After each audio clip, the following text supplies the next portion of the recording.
Eu quero que você me acompanhe lendo 2 Crônicas, capítulo 20, verso 1 ao verso 4. Olha o que diz a palavra do Senhor. No Antigo Testamento, no grupo dos livros históricos, 2 Crônicas, capítulo 20, verso 1, verso 4, diz assim: Depois disto, os filhos de Moabe e os filhos de Amon, com alguns dos meunitas, vieram para fazer guerra contra Josafá. Então vieram alguns que avisaram Josafá, dizendo: uma grande multidão está vindo contra Judá, do outro lado do Mar Morto, da Síria, e eis que eles já estão em Hazazon-Tamar, que é em Gedi. Então Josafá teve medo e decidiu a buscar o Senhor, e proclamou um jejum em todo o Judá. Judá se congregou para pedir socorro ao Senhor. Escute bem, Josafá era o 8º rei de Judá, de Israel. Mas Israel, a partir da morte de Salomão, estava dividido em 2 reinos: reino do norte com as 10 tribos, e o reino do sul com a tribo de Judá e Benjamim. Josafá era o 8º rei de Israel, e ele estava nesse momento cercado pelos descendentes de Ló, que era Amon e Moabe, sobrinho de Abraão, lembra?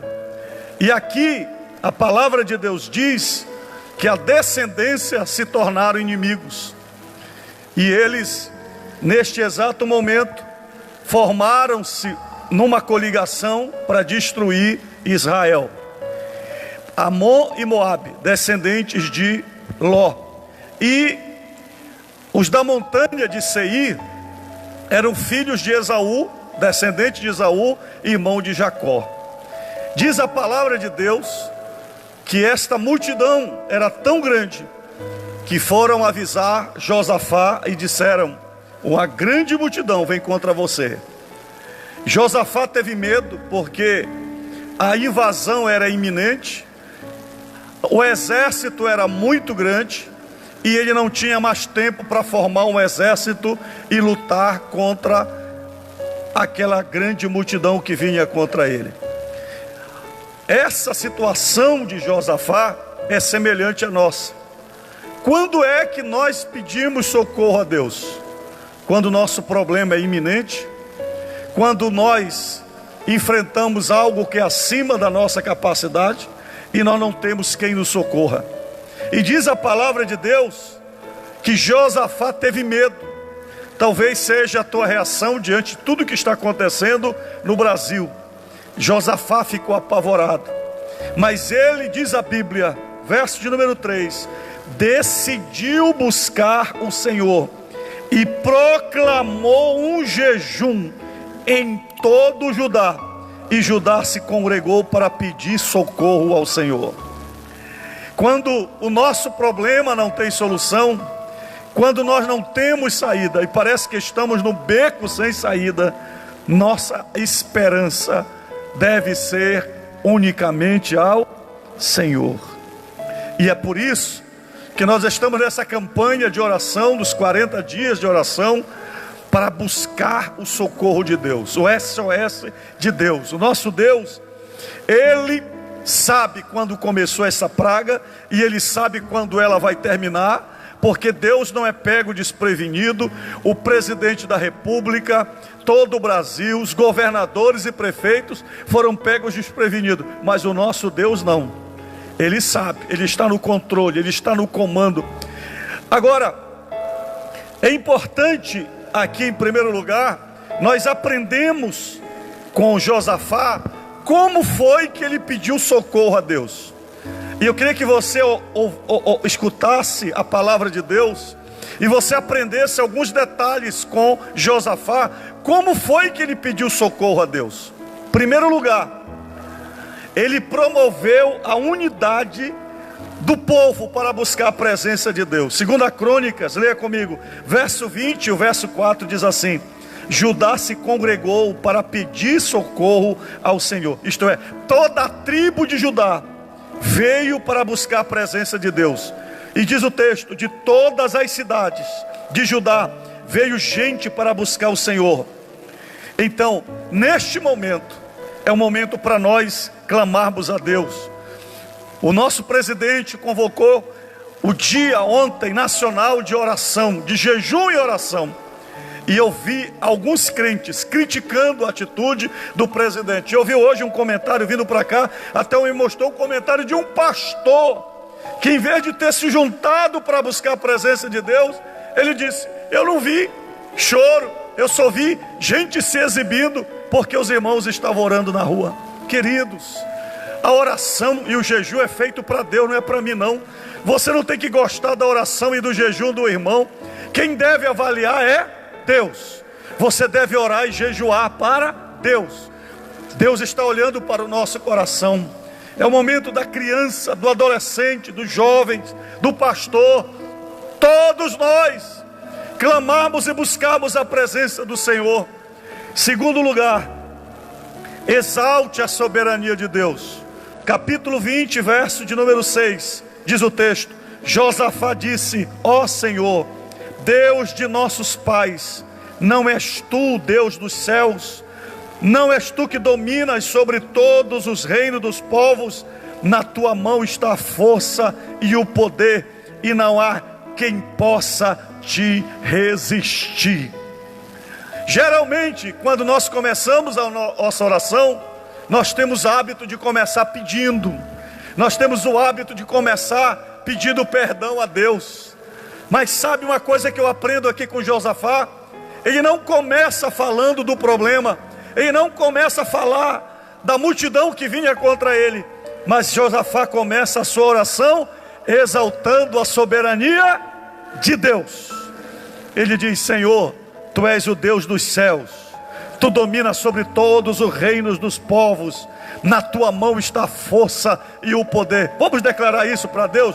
Levante as suas mãos e diga, Senhor, tu és o Deus dos céus, tu dominas sobre todos os reinos dos povos. Diga para Deus, na tua mão, Senhor, está a força e o poder. E olha o que ele diz para Deus, e não há quem possa resistir o Senhor.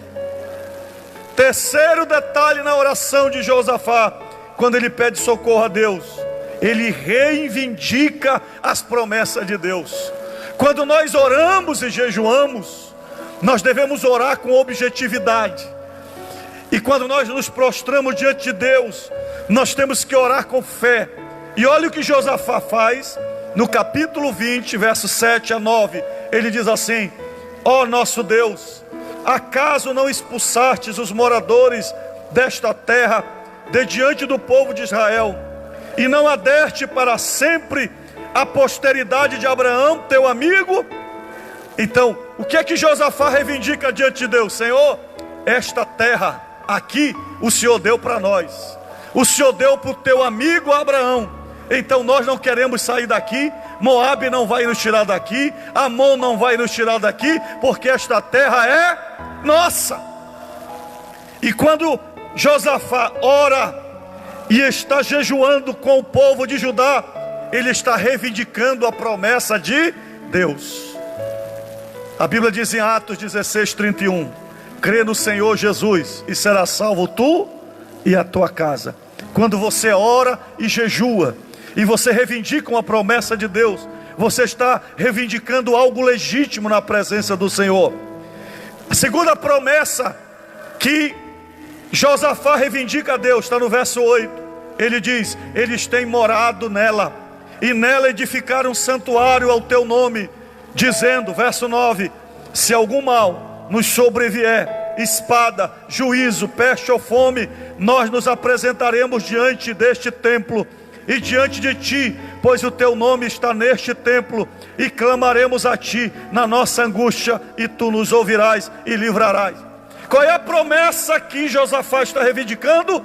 Segundo a Crônicas 7,14, na inauguração do templo, Deus falou a Salomão e a todo o povo, se o meu povo, que se chama pelo meu nome, se humilhar e orar e buscar minha face e se converter dos seus maus caminhos, eu ouvirei do céu, perdoarei os seus pecados e sararei a sua terra. O que é que Josafá está reivindicando para Deus? Senhor, tu prometeu, quando o Senhor disse que quando nós tivéssemos problema, era para nós clamarmos a Ti, e o Senhor iria repreender e nos daria vitória diante dos nossos inimigos.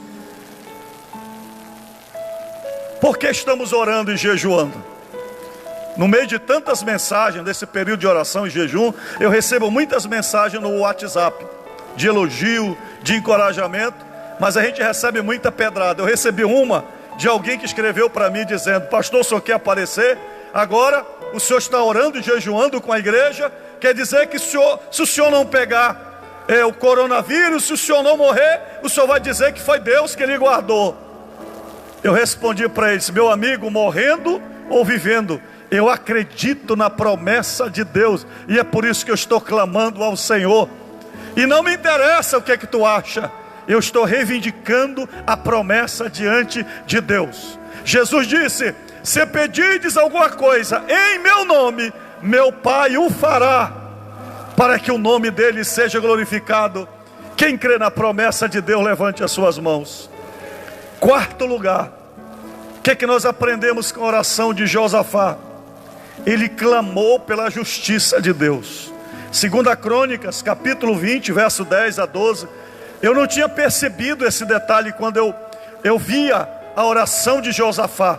Mas é interessante, Josafá, quando ele pede o socorro de Deus, ele pede a justiça de Deus. Olha o que diz o texto: e agora, eis que os filhos de Amon e de Moabe e os da montanha de Seir, cujas terras não permitistes a Israel invadir, quando vinham da terra do Egito, mas deles se desviaram e não os destruíram, eis que eles estão nos recompensando assim, estão vindo para nos expulsar da tua propriedade, que nos deste em herança. Olha o que Josafá está dizendo. Josafá está dizendo: Senhor, quando Israel saiu do Egito, ele saiu guerreando com várias nações, mas o Senhor disse a Moisés: não entra na terra de Moabe, porque são descendentes de Ló. Não entra na terra de Moabe e nem de Amon, porque são descendentes de Ló. Não entra e não guerreia contra a montanha de Seir, porque eles são descendentes de Esaú. E olha o que é que Josafá está dizendo: Senhor, olha a recompensa que eles estão nos dando. Agora eles estão vindo para nos destruir.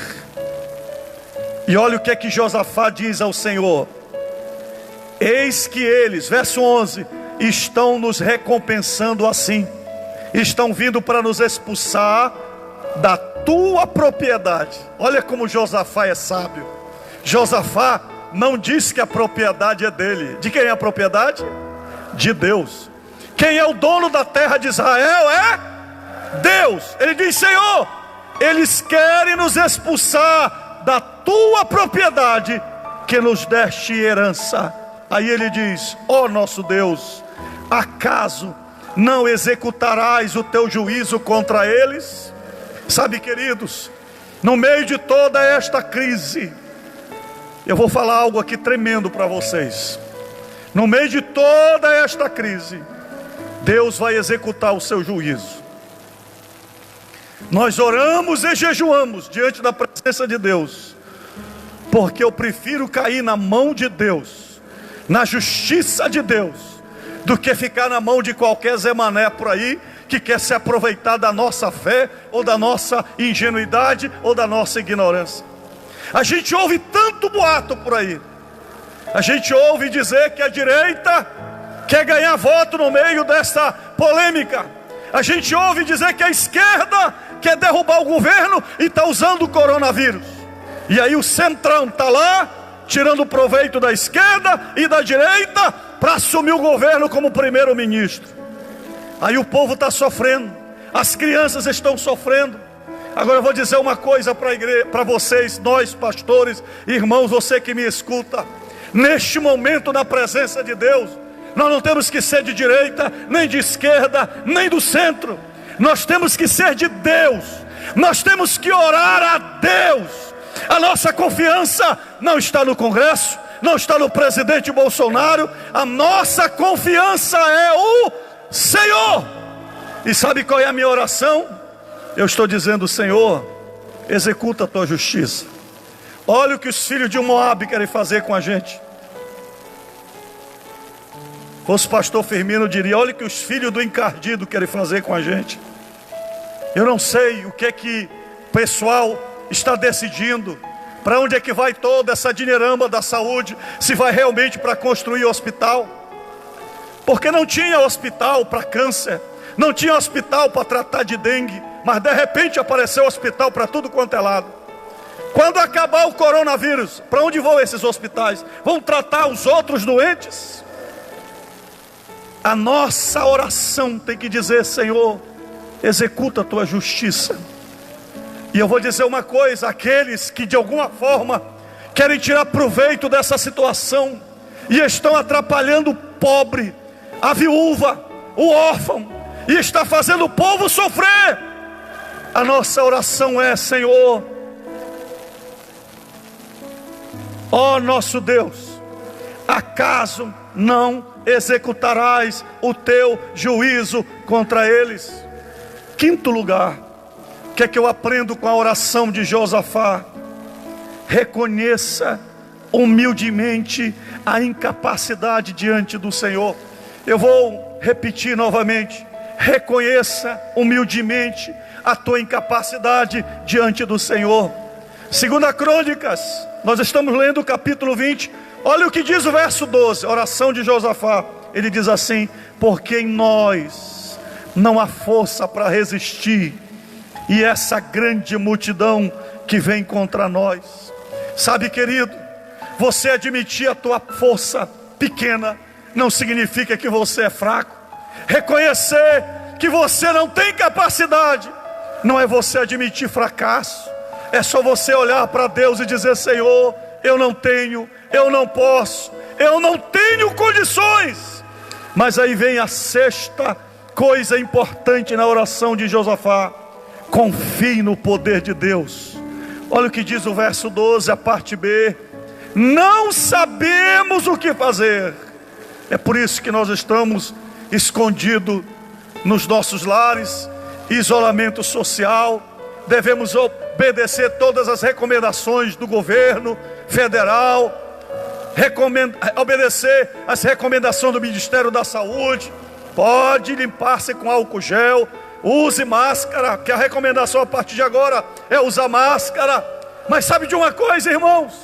A maioria não sabe o que está fazendo, e nós não sabemos. Mas Josafá está dizendo: Senhor, nós não sabemos o que fazer, mas os nossos olhos estão postos em Ti. Quem pode falar isso para Deus? O que é que nós vamos fazer no meio desse desemprego? A gente fica em casa, quem vai trabalhar por nós? A gente fica em casa, quem que vai trazer o pão, uma comida, ainda com a ajuda do governo de R$600 por mês? Mas o que é isso para alguém que tem uma família grande, compromisso para pagar? Nós não sabemos o que fazer. E no meio desse pacote está a igreja toda. Como é que a igreja vai parar? Os missionários, os necessitados, tudo que nós devemos fazer. Aí você diz: pastor, o senhor está preocupado? A minha confiança está nesse texto. Os nossos olhos estão postos no Senhor. O Senhor está no controle, o Senhor está no comando, o Senhor é soberano. Se o Senhor permitiu que a gente passe por isso, o Senhor vai fazer um milagre a cada dia. Mas em nome do Senhor, nós seremos mais do que vencedores. Mas eu quero terminar com a resposta do Senhor à oração de Josafá. É tremendo, queridos. Quando nós pedimos socorro a Deus, Deus ele nos responde. E como é que Deus nos responde? Em primeiro lugar, Deus manda o povo ouvir a voz do Espírito Santo de Deus. 2 Crônicas 20, verso 14 diz: então, no meio da congregação, o Espírito do Senhor veio sobre Jaziel, filho de Zacarias, filho de Benaía, filho de Jezeel. Jaziel disse: escutem com atenção todo o Judá, moradores de Jerusalém, e tu, rei Josafá. O que Deus está dizendo? O Espírito do Senhor vai conduzir a igreja como sempre conduziu nesses últimos dias. A resposta virá para o rei, a resposta virá para o presidente, a resposta virá, e a resposta vai vir para a tua família. Levante as tuas mãos assim. Você é o profeta de Deus. Deus usou Jaziel, e Deus vai usar você para o teu filho, para a tua esposa. Deus vai dar uma resposta através do seu Espírito Santo. A segunda coisa que Deus fala para Josafá: não tenham medo. Verso 15: assim diz o Senhor, não tenham medo, nem se assustem por causa desta grande multidão. Sabe, queridos, no meio da crise é comum a gente ter medo. Aliás, psicologicamente, o medo é um instrumento de defesa que Deus colocou em nós. Nós só existimos por causa do medo. Por exemplo, eu tenho medo de andar mais um pouquinho e cair aqui nesse degrau. Medo. O medo é um instinto de proteção. Mas escute uma coisa: quando o medo é desproporcional ao tamanho do objeto que você tem que enfrentar, ele se torna doentio. É a fobia. É você ter medo de barata, é você ter medo de entrar no elevador, medo de avião, medo de trabalhar, medo de casar, medo de bactéria. Pessoa que está sempre lavando a mão, né? Agora tem que passar álcool gel. Eu vi hoje uma irmã, uma pessoa falando na televisão, e disse que ela entrava na sala, passava álcool gel, ia na cozinha, passava álcool gel. Então ela estava se protegendo dela mesma dentro lá de casa.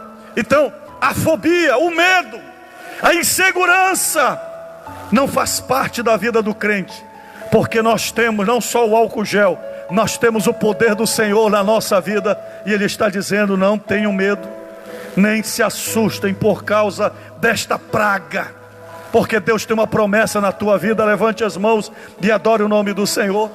Terceira resposta de Deus para Josafá, quando ele pediu socorro: confie na vitória do Senhor.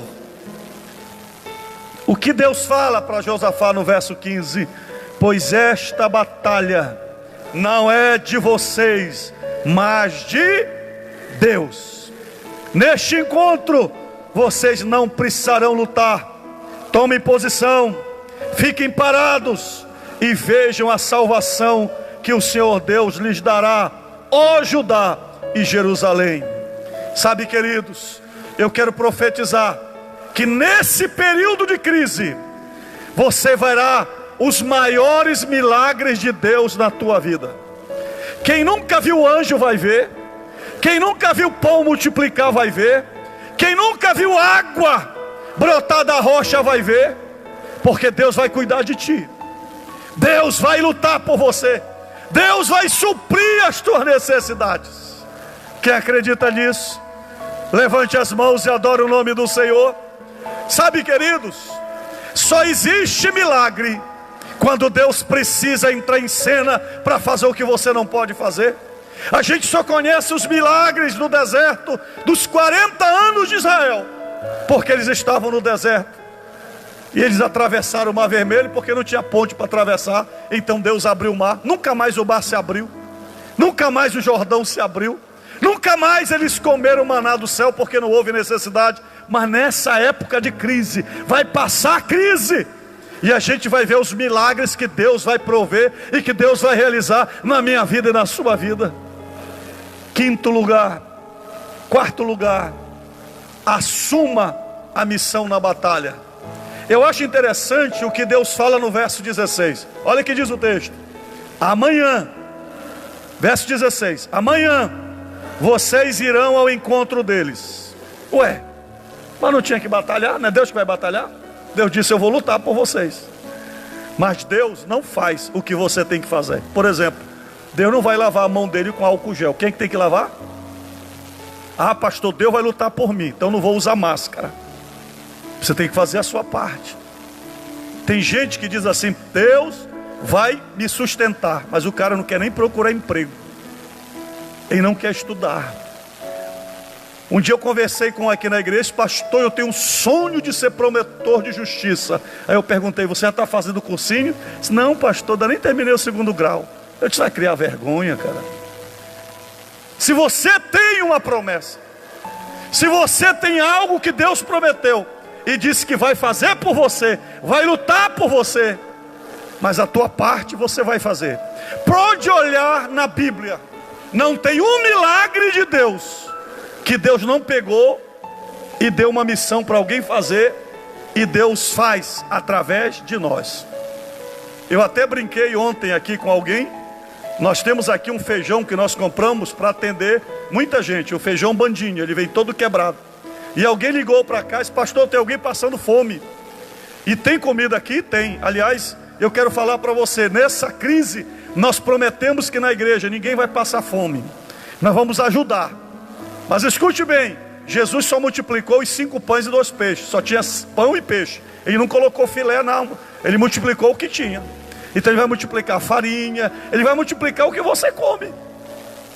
E o irmão ligou para cá e perguntou o que tinha, e não queria o feijão Bandinha, né?